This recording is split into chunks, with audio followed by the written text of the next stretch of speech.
Hey, everybody, welcome. This is Bob. And today I'm having a conversation with the one and only Brain Damage. And Hello. look, you just went in from a brick wall as I said that, which was really interesting. Yeah, brick walls are my favorite. That's how I Uh, got the damage. I was just say you're magical. The Yep. magical brain damage there. How's Right. it going tonight? Pretty good. How about yourself? Pretty good. Have a tough Yep. day? Yeah, I got me a cup of coffee. Holy shit, that's a tankard. Yeah, and it's only my fourth cup of the day. And No. it's late. Yeah. You're gonna do you just like sleep standing up over the toilet? No, I don't sleep very much. Well, maybe there's a reason. Could Maybe be. we hit upon something here. We might have stumbled Maybe upon something. yeah, we may have I breakthrough probably should have already made in the first decaf, huh? minute. Yeah, you're drinking that much coffee this late in the day. Maybe. Well, I put a lot of almond milk in it so that it Oh, looked. okay. It's a yeah, just so like the 8. Now you said almond milk. It's not really milk, is it? It's just crushed almonds, isn't it? Probably. I'm Yeah. too Okay. I'm too stupid to figure these things out. I just I tell my thought wife, maybe you. "Hey, when I drink the regular milk, I get the bubble guts. Find something Oh better than yeah. because how about this almond shit?" I said that tastes delicious. I think the almond milk has got like a lot of sugar in it or something. Oh, this one's the sugar-free kind because I Oh, got okay. Well, I got the good. diabetes, so I got to make sure I get everything. Sugar free. Mm-hmm. Even Yeah, my I think that's creamer. why people like almond milk so much is because the regular almond milk has got sugar in it. So Yeah, there was one that was like vanilla. That was the first one I tried. yeah, it was good, but it was way too sweet. yeah. So brain damage. Uh, a little background, at least of how I met brain damage, which sounds like I'm going to be, giving a sob story here. But he's a comedian, and actually, I think the first time I encountered you was actually at Facebook for the Blind. Oh, nice. So even though I know you were on Plausible at that time, before the first time I actually encountered you was probably on that program. Nice. I did not know that. Yeah, see, look at that. And then he also does shows on Plausible, and you and I have not roasted each other yet, but we've been in the roast thing for a while. So Yeah, we were supposed to roast, and then yeah, I didn't show up. that's okay. Life happens. I rib you for it and Suraj for it, but that's just all part of the roasting community. In real That's life, right. yeah, I don't hold no ill will for people having Oh, to I do would if I were you. I'd be like, it. that son of a bitch cartoon mf'er never shows up when I want him. So speaking of cartoons, now I've noticed over the last month or whatever it's been, 2 months, you love Nickelodeon. And you're probably one of the only people that's gotten my Nickelodeon references in my thing. So give me, I've been dying to ask you, it, why Nickelodeon? I I didn't I never really associated it that way, but growing up I did like Nickelodeon. Back in my day, we used to have things like Dare or Double Dare, where Hmm. the contestants, which were usually families, usually an adult and a children and a child, if I'm remembering correctly, Hmm. would do certain challenges where there'd be certain mental challenges, and then if you couldn't take that mental challenge on, then you'd say, you know what, I'm going to do the physical challenge, and they would go and have certain physical challenges, obstacle courses that they would have to do, and it would always involve some giant nose that they would have to pull some boogers out and get slimed, and That's it was right. it was just awesome. You know, as a little kid, who doesn't like boogers? We was talking Yeah. to one of our, for context, I work with in elementary school with special needs students, and one of our students today was picking his nose, and a couple other students, that's nasty, and the teacher was like, "We all done picked our nose before," Yeah. and it's It, true, that morning, perhaps. And I Yeah. mean, It's inevitable. it was a lot of fun, and they had pretty awesome cartoons in the 80s and 90s. So yeah, I never really thought of it that way. Of like, I'm a big Nickelodeon fan, but I definitely like the Ren and Stimpy's, the Hmm. Rugrats, the Ren, Cat you idiot. Dog. You know what I mean? Oh, geez, Dippy. Yeah, Mhm. exactly. Yeah. I used to. I had a Rugrats coloring book. I'm a big colorer. I love color pencils. Hmm. Something fun fact about me that not a lot of people know. Do you get the But ones that smell? Do they smell or just the no, regular no, ones? no, no. Those are markers. I've never seen coloring pencils that smell. Oh yeah, they have them. You should look for them then. They I have don't. I don't. That would scented distract pencils. me. That would distract me. I don't think I'd I'd like to just do be sniffing them and not color. that. But I once colored the Rugrats, and then you know how Chucky's eyes are small, but Tommy's eyes are Right. real big. So I drew Mhm. in eyelids and then colored their eyes all red. I was like, "Let's go get high, Chucky." Not today, Tommy. Okay, I don't remember their voices. Tommy. I heard you doing it though. That was pretty good. No, but I found it interesting because in your some of your bits, you talk about Nickelodeon shows like the Monsters show and Oh stuff yeah. like that. Marty. And then I think I did a couple things, and you're probably one of the only people that actually realized it was a old Nickelodeon show. Yeah, So I thought, wow, this is interesting to me because it's I, I just assume most people watch Nickelodeon, when they were younger, but maybe not. yeah. But so it's interesting that you Especially would from think about that. my bad. No, go ahead. No, I was just saying, especially like my generation's a little bit. I mean, I don't know what your age range is, but I'm about to be 46 next month, and Holy moly, like you're we old. had we had a lot of good stuff coming out of Nickelodeon. Then I know they got the stigma with the dude that was doing a bunch of Drake and Josh, yeah. yeah, Drake, and Drake like Bell. overworking those kids. Like we didn't have a lot of live action shows back then. Most of our live action shows were game shows, Mm-hmm. Temple Run, or I forget it. It wasn't called All Temple right, Run until the that Hidden video game Temple. was. Yeah, Uh, you know what I mean. yeah. And Oh, then yeah, that we was a have good show too. cartoons.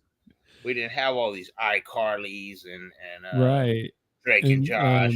was Courage the Cowardly Dog back then? I can't remember when he came out. That one was a little bit after me because I Yeah. remember I remember Okay. some I remember my stepson watching that one a little bit when I was Yeah, that was good. I mean, it's fun.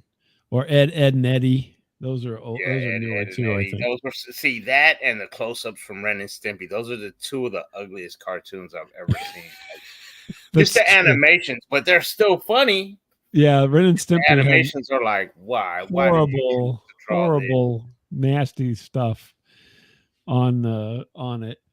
But I think that was now because I was wondering if possibly this Nickelodeon thing wasn't because you mentioned that you work with kids, and so if you work with kids, you got to find a way to uh, to relate to them, and that would be a good way to do that because they watch those shows. But you're talking about older shows, so Yeah. well, I don't These know. Maybe days, you were working with kids forever. I don't know, but yeah, I have, and like honestly, I was born an uncle. My siblings are all 16 years and old, like older than me. Like they were all oh, you were an 16 to accident. 21. Yeah, when I was born, my brothers and my sisters, they were all grown and already having kids. So I kind of grew up around my nieces and nephews as an uncle, but also kind of like they're around my age range where I was a bigger brother. Hmm. But I kind of, especially in Hawaii, the culture is big on respect for the elders taking care of the youngsters, family lineage. So being an uncle, a young uncle in Hawaii, I was like a somewhat of a caretaker, and I kind of just fell into that role. Now you were raised in Hawaii? Yep. I'm just finding this out. This is why I wanted to have this conversation. So, on which island were you raised? Oahu. Oahu. Yep. How the hell does that happen? I mean, there can't be that many people on Hawaii or Oahu in Hawaii. So, I mean, you were born there?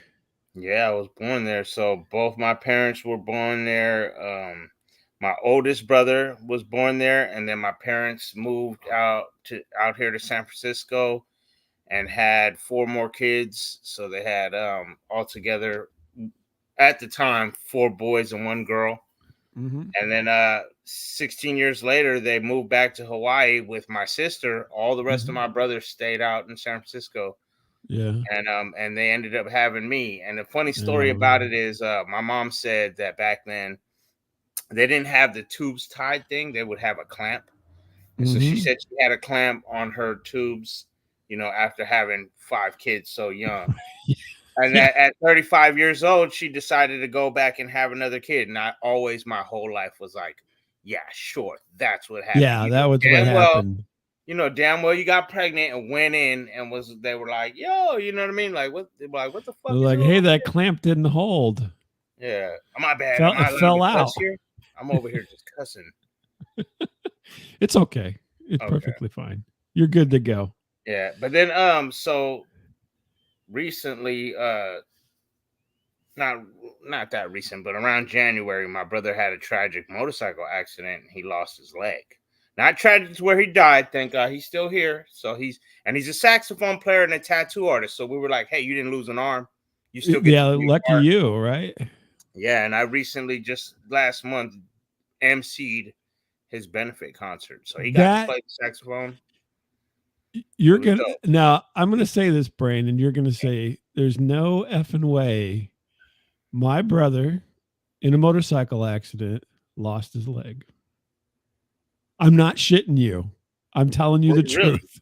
Yes, for real. Oh shit, that's nice. I mean, that's not nice, but No, it's not nice. It's that's kind of horrible. nuts that it. I was trying to say nuts, but somehow That's okay. nice is one of my catchphrases when I'm I like, can't believe that there. I have never met anybody else in casual conversation like we're having who said something like, "Well, I feel for your brother. I mean, I know where how you feel, and not a little bit like how he feels. You know, yeah, it's a horrible thing, right? it really is. And I think what makes him more horrible is he probably was doing something he enjoyed, and Yeah, then now really this, bad. Yeah, right? his wife, he's like, I still want to get back on eventually, and she's Mm-hmm. like, no. That is Yeah, there's that that. is But crazy. I can't believe that. Well, how about your I'm brother? glad Did he want to ride afterwards still? he does actually. I heard that. He's got a sidecar, That's dope. so that way he can ride. He still rides.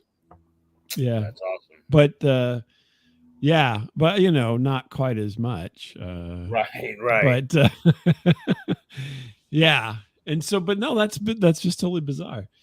But Yeah. I mean, so that's interesting because now that brings in a whole other element here. I mean, I thought Hawaii was fascinating, but this is fascinating because now you help kids with disabilities, right? You said, is that correct? Yeah. Yep. But you have a family member, and so the challenges that people face Yep. on a regular basis. I mean, it's not.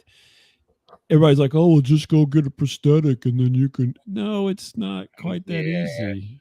I mean, you can do that, but you still have to relearn how to walk with it. Yeah. I mean, like those things don't come free. Mm-mm. Mm-mm. Like the prosthetic itself, let alone the Maintenance, training, whatnot. yeah, and everything. It's a horrible Like thing. even his Never. wheelchair is like he lives in a house where there's one stair, and it's just one to get there. But still, that's you know what I mean. An obstacle. Yeah. If it's just him and his wife at home, like that's not no task that she's ready to uphold. So there would always have to be somebody around, That is incredible. Like I said, I'm turning 46 the next month, and like he's the oldest brother, and he was 21 when I was born, so When you were he's little? Oh approaching wow. 70. Yeah. Has he got his Yeah, hip replaced yet? I don't think so. I don't Oh think. I really? think his wife I just did. want I think his I wife just want did. oh yeah, I just want my brother to get his good hip replaced because he used it overused it Damn. because the other one. So no, that's wild. I cannot believe that. I'm totally in shock by this situation. But so what Thanks. drew you? I mean, did you go work with disabled kids? Was this a choice or was it just opportunity or what happened to put you in Yeah, that direction for work? it kind of chose me. I was a young idiot that back in the 90s, I was going through my young and dumb teen years. Thank God we didn't have cell phones to document all our stupidness back then. Um, Yeah. but then I you know, without incriminating myself too much, there would be times where the police would stop us, and you'd have a pocket full of cash, and they're like, "Where did this money come from?" Hmm. And they'd either beat us up and take it or whatever. Right. And so I was like, I'm gonna go get me a job. So I got a pay stub in my pocket too. Right. Yeah. And then Exactly. through that job, it was actually a pilot program that was a youth-based nonprofit that was kind of like set up for youth can call a toll-free hotline anonymous and get anything from local resources, like I needed a park to take my brother in such and such neighborhood of San Francisco, all the Hmm. way to like we used to have to do suicide hotline Oh type yeah. thing, where like the first call I ever took was a 3-hour suicide call, and this girl ended up hanging up on me. To this day, it haunts me. I'm like, did she? Like I don't know. Right. Yeah. Well, I mean, you gave it a good shot. 3 hours. I Yeah. mean, nobody So can. yeah, and then but like through that, I became a youth supervisor. I kind of grew up like, and then I became a young father, and I kind of was like, all right, I do have to leave this stupid life behind. Let me go full throttle in this. And I kind of also out here in the Bay Area, where we're a melting pot, so we always grew up around the culture of each one teach one.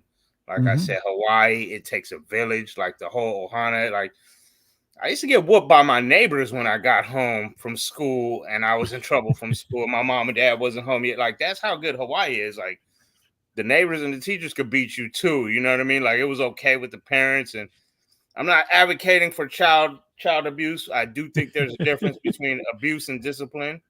I'm just Right. saying I turned out okay. But That's interesting. So, were you like a latchkey kid growing up? I have no idea what that means. Oh, really? You never heard that term? So, I if have both heard it, but I don't know. if both your parents work, right, and when you get out of school, you just came home by yourself, and generally you'd have a Hmm. key. Usually, you'd have a key in your pocket or something. They Yeah, call you a yeah, latchkey definitely. kid. Yep, I was definitely one of those. We used to walk to and from school by ourselves. Hmm. Um, Well, you're kind of in paradise, so it's not quite as bad as if it's snowing. well, yeah, in Hawaii. Well, in Hawaii, and then I don't think I walked to and from school, but in San Francisco, I did. Oh, okay. And I came to San Francisco about 9 and a half, almost 10 years old. Oh, okay. So, So the first the decade the in good life Hawaii, got cut short when you were yeah, 9. but definitely still, it was a lot of independence, and when you get home, you got certain chores you got to knock out before you get to go outside and play, and then you got to be home by the time the sun's coming down, or and Mm, then especially back my in Hawaii gosh. too. Like I'd be outside playing, and my dad would call me inside, and I'd come inside, and he'd be like, "Go change the TV channel for me." Like, how am I the remote control? Like, you know what I mean? You're like, I'm tired of watching Like, I'm Nickelodeon. Put it on 6. something else. Yeah, like this is so. That's Uh-uh. funny. But I mean that is a quintessential, that's a quintessential childhood. I mean, Yeah, but I we don't know had that everybody was raised like that, but that's kind of what you hear, right? You got to be in by dark. You kind of had you left to your own devices until then, and yeah, kind of got some along. was quintessential, but there was other stuff like I'm not gonna pretend like he didn't have me at 5 years old going down the street to sell like you want hash buds or you like green buds? Like, you know what I mean? So there was some Well, that stuff where it so was, that's a part. That's the other part. yeah, pops, put me on a little bit too early, but I'm not complaining. It just Yeah.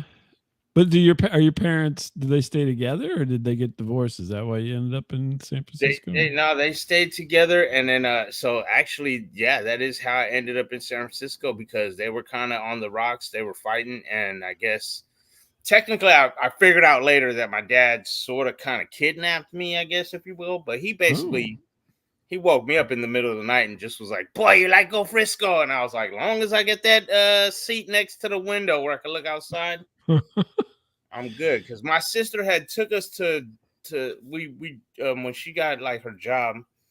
I remember when I was like 5 or 6 years old, and she took us on a trip. We visited our family in San Francisco. Then we went Uh-huh. down to L.A., did like Knott's Berry Farm, Universal Studios, all that. Yeah.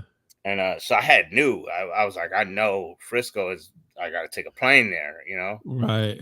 So we got here middle of the night, went to my brother's house, and I had to like walk through my nephew's room. They had a bunk bed, and like I'm stepping on all kinds of toys and whatnot. Right. And then like the next day, I woke up and they're like, "This is your nephew Michael," and I'm like, "Cool, let's play." I know what nephews are. Like I said, I grew up around them in Hawaii. Mm-hmm. About 3 o'clock comes around. We're outside going to the store. This little guy walks up. He starts messing with my nephew and like trying to hit on him and whatnot. So I socked the kid in his nose, and they're like, "Hey, why are you hitting him? He has a bloody nose now. That's your nephew Anthony." And I'm like, "No, he just was messing with my nephew Michael. See, I already know how this uncle thing works. I gotta, you know what I mean?" They were like, "But that's his You older gotta. brother," and I'm like, "Well, his older brother should have known not to come picking on the little dude while I, is I just got here. I was yeah, sleeping and I nah, was in Hawaii when I went to yeah." And then like yesterday. now those two nephews are two of my closest nephews. Matter of fact, the kid Anthony that I punched that was messing with his little brother. He's the one that was called Pinky, and I got the nickname Brain. We Oh, were Pinky Brane. Ah. until one day we got more on the adult, or, later teen years, and he was like, "You guys can't call me Pinky in front of the girls no more." And you're like, it's okay to call me Brain. I'm fine with it, Yeah, so right? I had to add the damage. You know what I mean? Because I did used to bash my head against the brick wall all the time, and like I had a bunch of head injuries from a bike accident and a couple of things growing up, and Like, were you jumping ramps or just ran into a parked car or what? no, I was going down a hill, and I guess so. What I remember is Oh yeah, this, that. and then the next thing I remember is walking up the hill with like my teeth in my hand. Oh But my my gosh. friend that I was with, who RIP passed away back in like I think '07. Like he said I full frontal flipped and landed completely on my face, going Mm. down a hill and this is back when, like, I recently seen a meme that was like, "These kids today are bitches. We used to go up the hill with no gears and go down the hill with no brakes. Like we Right. literally we used to have to put our back foot on the back tire as a brake to go Right. down the hill." Yeah. Slow yourself down. Yeah, and this was when I was like 11 years old. So Oh my I think god. I Well, in San ended up with a Francisco, that's tall. no. Those are This was tall yeah. I hills. lived in Daly City at the time, so it was Yeah. I think 87th Avenue in Daly City, like right near the DMV. But Well. yeah, I ended up with a couple of broken teeth. I almost broke my jaw. A few stitches in my face. They said my skull was a little not fractured, or I think maybe it was fractured. I don't know. But I ended up with a broken wrist, and I think my knee was pretty bruised up, but I don't think it got fractured. Oh my But gosh. yeah, and then later on, it like actually when I started comedy, another comedian one day, my sister came to a show, Mhm. and he said, "Did your family have anything to do with him getting brain damage?" And she was like, "Yeah, probably. When he was like 3, I was pushing him on the swing, and he fell off and landed on his head, and he was kind of." And I'm like, "You never told me that. I had to hear this from another." Like, I've been doing this for like, my whole family had this involved too. Huh? So when did you start? Like, when would you say you, in earnest, was started to be a comedian? Then. I hit 2 years in August 17th. Oh, So okay. So not till recently then. yeah, yeah. I didn't know So if maybe you did it when you were okay, younger and you came back, or what's the deal? no, no, not at all, not at all. My father was very funny, charismatic person. My brother Michael, who's my only brother, has passed away. He was the youngest before I was born. He was the one that was 16. Mhm. He was probably the funniest person I've ever known in my life. But like I've always just grown up loving comedy. I just never thought about being a comedian. And then probably around somewhere around like '07, '08, the people that I would party with, we'd always get drunk and they'd always be like, Brane, you're so funny, you should be a comedian. Mhm. And then one night I won tickets in a raffle for like 10 people to the San Francisco Punchline. Mm. And Oh, then okay. uh, I brought a bunch of my friends and they said, oh, tonight's open mic night after the show. And they did this big announcement. And so I went up and all my friends encouraged me. And so They I went egg up you to the on. door afterwards and I was like, all right, how do I sign up for open mic? And they were like, oh, no, no, you can't sign up for open mic. Like, you have to be here hanging out for months before you can sign up for open mic. And I'm like, well, what the fuck did you announce it for then? All right. And then I just kind of left it at that. And then actually, when the lockdown hit and pandemic, my wife and I started watching a bunch of Zoom comedy shows. And actually, during one of those shows, I realized, hey, this dude used to be a sub at the school I work at, and I like hit him up, and Ah. then I ended up becoming friends with a couple different comedians from the local area, and kind of was just like, hey, I'm interested in trying it out, and they gave me the online link to the open mics at least Mhm. a year before I ever got up the courage to try it Oh, out. okay. So you were so Yeah, you eased into it a bit. yeah, and then also so Well, what pushed you over then? I mean, if you took a year, was there any kind of like, you know, yeah, it was one something of my happen or? yeah, so one of my friends that I hadn't seen in a while put on Facebook that he went to a comedy show and he seen one of the local comedians that I'm a fan of. And Yeah. I was like, "Oh, that's cool." And then the next week he put, "Okay, I tried my first stand up and I really enjoy it." And so I reached out to him and I was like, "Oh man, I've been thinking about trying it. Like, what'd you do?" Like, and he was like, "Oh, I go to this Alameda Comedy Club open mic that's every Thursday. So you have to sign up." And I was like, no, no, no. Like, I'm not trying to go to the comedy club one yet. Like, I need to start at one of these bars, and you know how, because the comedians kind of had put me on game on how Mhm. you do it. And so he was like, man, it's fun. Just try it. And he kind of was, pressure me for about 3 weeks. And then, I think we made some kind of bet on football or fantasy football or something. And he was like, this week you have to sign up. And the guy who does this one, like he gets 40 to 50 people signing up every week, and he only can pick 18. Right. I was like, well, fine, I'll sign up, but I'm not gonna get chosen. I got chosen, and so I kind of Oh, it's like had to. a lottery kind of thing where they draw your name Yeah, out of the I hat. kind of Okay. had to, and I was like, I gotta. And then that week, it just by happen chance that it was already scheduled, but it wasn't. It was until that week that I knew I was gonna go up, and then so my daughter flew in. So her and my wife came with me to the comedy club, and I told a story about my dad whooping my ass after my first fight that I won, which is true, and Why do just you why do recently you whip your ass? Why would he whip your ass? Because he didn't want you to get in because trouble? he was a kung fu artist and he would train us on kung fu, and apparently so my friend hit me and I went home crying, Mm. and he got mad, and then so he whipped me with the belt, and I didn't cry when he whipped me. So he was like, "Now you're about to go fight this kid again," and so this time I won, Mhm. but because I did it like so, I ran up and was like, "Ah!" And so when we got back to the house, he was like, "That's not kung fu. That was some sissy shit," and so I got my ass whooped again. Oh, So I okay. So you recently were started putting this into a bit. But the first time I did it, that was a story I told. That took me the whole 5 minutes to say it. Now that I know kind of what I'm doing in comedy, I can put it in mhm. within a 5 minute set.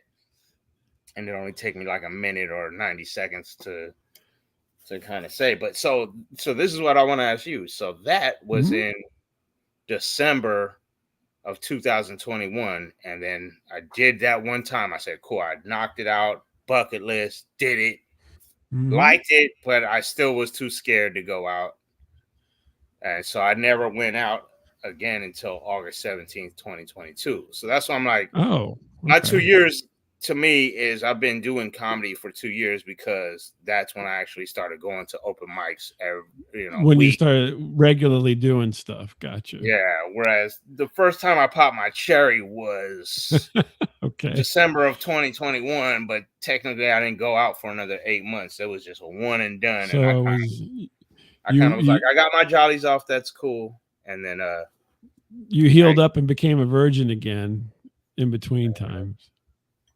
yeah, and even that was I became a co-host of the Best of SF Zoom show. Mm-hmm.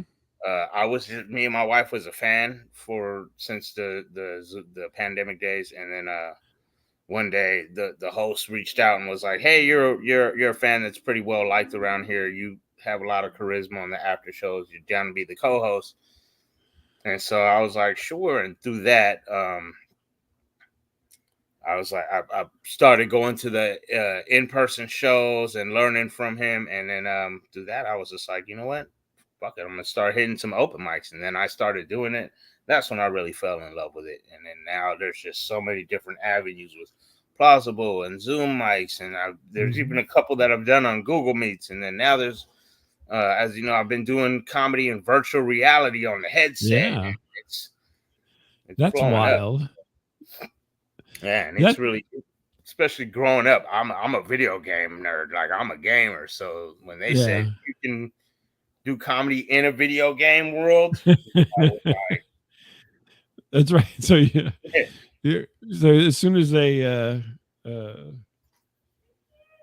have it to where it's like, how they have radio stations in video games, maybe they'll have stand up inside the video game that people can go to while they're in world, oh no, they like Grand yeah, Theft Auto, and it has the yuck yucks, and you go in there and it yeah. has So live people. Grand Theft Auto 4 had it Hmm. where they had I think a Ricky Gervais special and a Cat Williams special.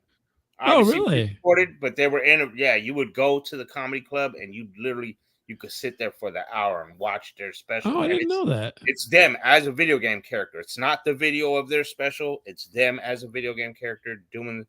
And So then they in were, Grand Theft Auto 5 they didn't do it. huh? I wonder if it So, and now we've wasn't as had, popular. yeah, we had Grand Theft Auto 5 for just 2 days ago, on Tuesday was the 12th or 13th year anniversary of Grand Theft Hmm. Auto releasing Grand Theft Auto 5. So I'm really hoping they bring that back in part 6, because in the VR world there's a comedy club called the Soapstone where there's some big time comedians doing specials on there. I know Mikey Hmm. Winfield was on there. I think it was Carousel Tanovich, Ron Funchies. There's a bunch that were doing stuff on there. So yeah, hopefully, I agree with you. I hope that it gets to that next level, because in Grand Theft Auto 4, again, these were two specials that were already released to the public. You could watch it, but then now you could get to do it in a video game. Hmm. Whereas I see where you're going, where hopefully we'll get to that point where you could go into a video game and, you know what, now there's an actual comedy show and there's 3 or 4 comedians about to do Yeah. comedy. Well, I mean, they happen enough to where they could, pipe it in game when it's happening and do a recording, something playback when it's Yeah, not. So yeah, that'd be interesting. Or you could just do it. That would be part of the attraction of the game is you could do the set. yeah, yeah. To open mic in the video game. Yeah, That, yeah. Wouldn't that be interesting? yep. But so you so are you mostly as far as like your when you do your stand up? Because I was gonna try to go to your VR one, but I could not get it to work because I don't have a VR headset. But are you mostly a storyteller or are you like the joke guy? I'm mostly a storyteller, and most of the times, honestly, I'm just so I was having a conversation with another comedian in Philly on VR last night about pigeonholing, and I'm not sure if this is exactly what she meant, Mhm. but most of my stories are just from me working in the education world right now. Like, I do have some stuff that I've written, but I don't know if I don't know how I want to word this, but there's a lot of joke thieves out there, and I feel like still being two years into comedy, I don't know exactly what I'm doing yet, and I feel like there's some stuff that I want to save until I'm real good, you know. And then I'm like, Mhm. okay, let me go with that premeester concept now rather than trying it out now and wasting it on my career when I'm young, and then either somebody takes it or it gets old and played out, or now I'm known as one of like even one of I had somebody telling me last night that they love this dude's material, but he's been doing the same exact set for 12 years. Right, right. Like even some show material that when I do big shows now, I'm like, I got to break out some of this old material that's boring to me, but I know it works. Right. Whereas it's not as fun when I'm coming up with new stuff. So I there's this gotcha. balance of like, but again, even with those, it's still more of a I'm a storyteller at heart. Like I used to say to my friends, I have a knack for making a short story long instead of making a long story short. You know? That's good. That's a good tag right there. Yeah. But That's a then good in tagline. comedy, they're always like, "That's a good premise, brain, but you got to trim the fat. You got to trim the fat. You got to trim the fat." That's right. So You're like that's what I'm working on now. I'm To be, fattening it up. That's my thing. I fatten it all up. There you go. That's interesting. And I think it's so the other interesting thing to me is that you know because I mean there's a lot of people who are like whenever you're hanging around with your friends and you oh you're funny but hmm you know a lot of times they're not that funny. They're funny because of the situation that they're in and the people they know and the and the fact that they know those people and so they can pull right. funny things out of that situation, whereas that's not going to fly for an open audience. And so but I find it interesting that you waited so long then. I guess do you think it was opportunity or what do you think was, the why didn't you do it earlier? I mean, were you just like, I can't do that, or you? It sounds like it just kind of happened, kind of like you said, your job just kind of happened. I was doing this thing, and the next thing you know, here I am helping these Yeah. kids. It is because like I said with the youth work thing, I started working with teens, or I kind of was a teen. I became a youth supervisor, grew up program coordinator, and then the recession hit like '09. I ended up going back to school. Through there, I ended up it was yeah, it was a recession, and it wasn't a lot of jobs out and whatnot. Hmm. And so when I got a job, it was an after school program, and through there, that's when I my first venture into actually education rather than nonprofits in the teen world. And through there, I just kind of I've done a lot of roles from middle school, elementary school, a little bit of high school, but mostly middle and elementary. And then I was back in the after school program the last 2.5 years. And last year, at the beginning of the school year in August, they switched my supervisor, and this lady was like really, really mean to the kids, and I couldn't take it. I quit. Oh I no. shouldn't have did that. I shouldn't have did that like abruptly. It put my family in a little bit of a financial situation for about a Hmm. month and a half. Not too bad, nothing. But I mean, I should have been more responsible and put in my 2 weeks and started looking. But I just one day I blew up and I knew I was like I'm gonna end up cussing this lady out or something. Like she would do things like it was the first week of school and she would tell a kindergartner like, "Do you want school lunch or home lunch?" And he's like, "I got my home lunch." And then we get to the cafeteria and it's Domino's. Like I worked in a rich white school in Alameda where Right. it's Domino's pizza for the entire school. He sees Yeah. all the other kids with I want a piece of pizza. No, you already Yeah. chose that you would have your home lunch. Well, I I'm didn't like, know it was lady, Domino's. yeah, I'm like, lady, I seen the pizza and I already ate and I'm not even hungry, but I kind of was like, you know, Yeah, and this kid's a because they're kindergartner. kids. And then I'm looking in his lunch, it's like crackers and celery sticks. I'm like, I'm gonna get him a slice of pizza. No, he has to learn his consequences. I'm like, hey, it's the first week of school. He's 5. He doesn't even know about choices yet. Right. He doesn't even know there's pizza day. Yeah, I'm like, and then she was just so mean that I was like, I can't.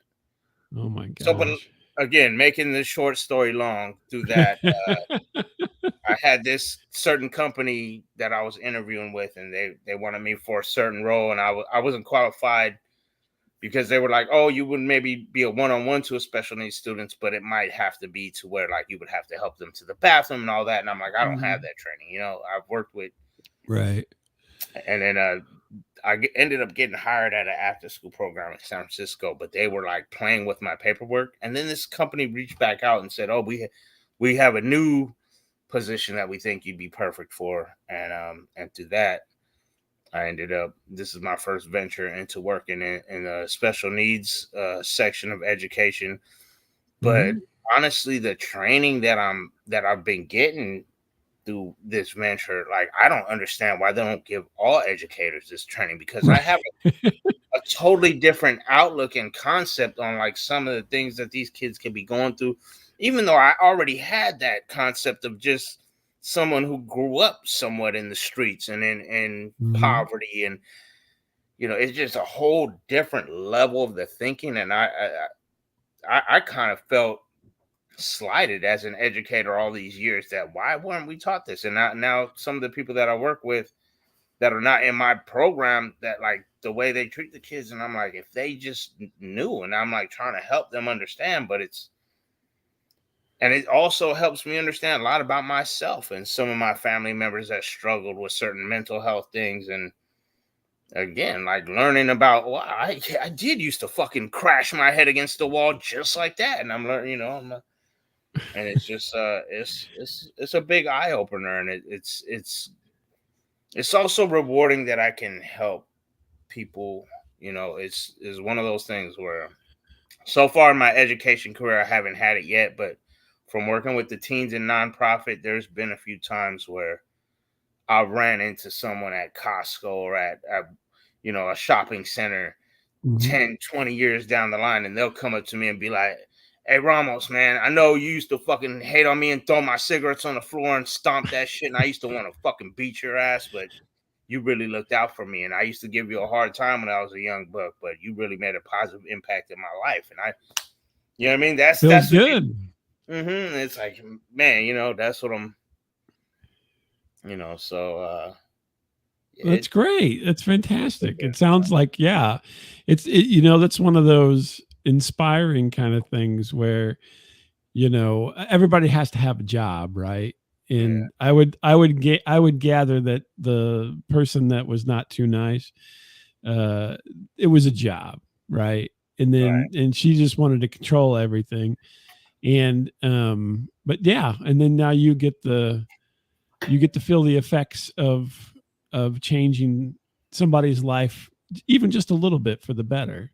yeah, and And you're responsible for that nudge, yeah, and and it's got to feel great.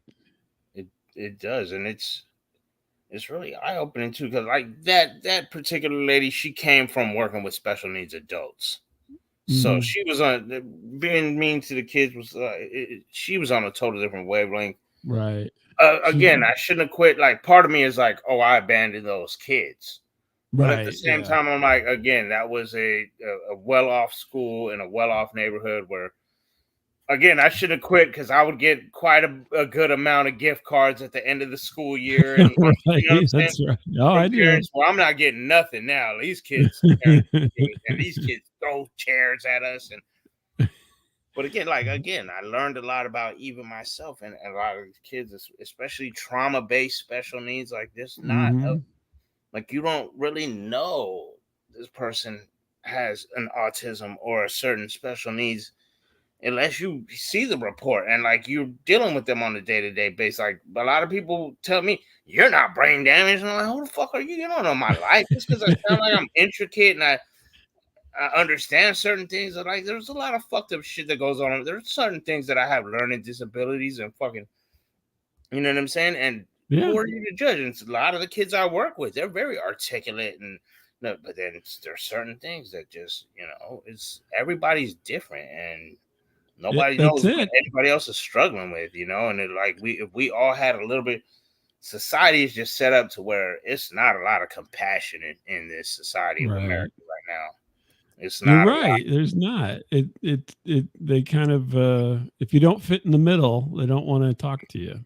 And it's not a lot of empathy going around. It Mm-mm. ain't really even no sympathy no more, because I learned again back when I was young in the 90s the difference between sympathy and feeling sorry for somebody, empathy, putting yourself in their situation. And back then, because I was in that teen program, like I said, I needed to pay stub. I learned Mm-hmm. about stuff like that. I had to teach my homies, and they're like, "Fuck you! I don't feel sorry for you." But I'm like, but dog, like when I say my mom's sick, and you like, yeah, I know I'm going through it because my mom's sick.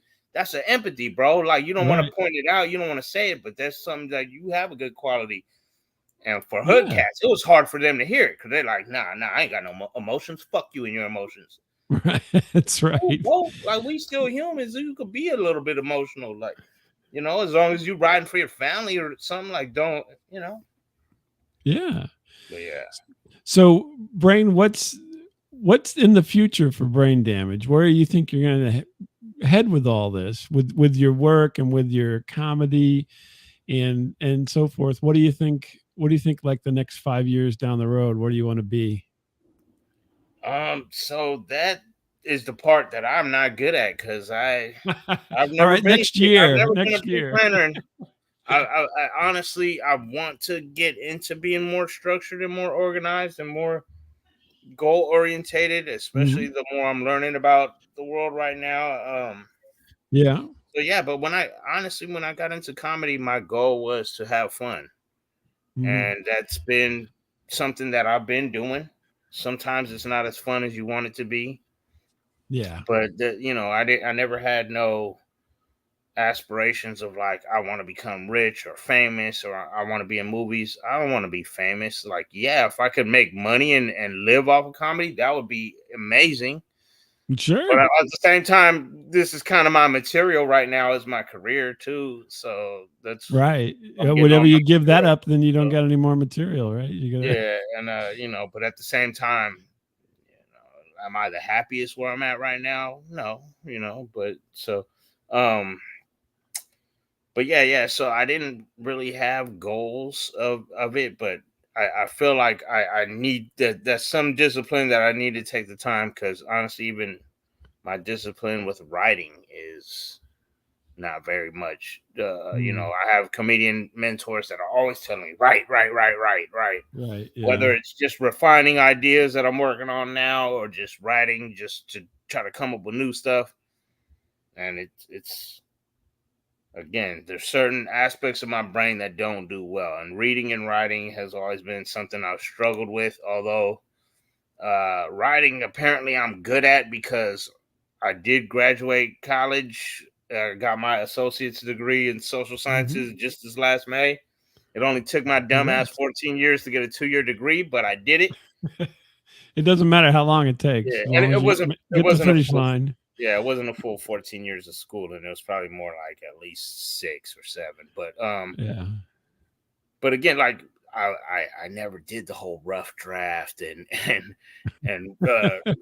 re-editing. I would literally I put on my resume works well under pressure, but I'm a procrastinator that like is like, all right, this You, paper's due tomorrow. Let's start it and bang it out, and then that's right. Let's get I it get done. a good grade. And the teacher would be like, there was a couple teachers that was like, how many times did you re-edit this? And I'm like, that's the rough draft, lady. And she's like, yeah, I can tell. But Then you make usually I sure. come back with Yeah, good two, feedback, like this is three. really good. And so, but it's not a process that my brain enjoys going through. So for me, my comedy is more like, oh, I see something happen, or I think of something. I might write some notes, and then I kind of just I'm more like I'm gonna just kind of Off the spit it out cuff. and rip off of it a little bit, and kind of. Yeah.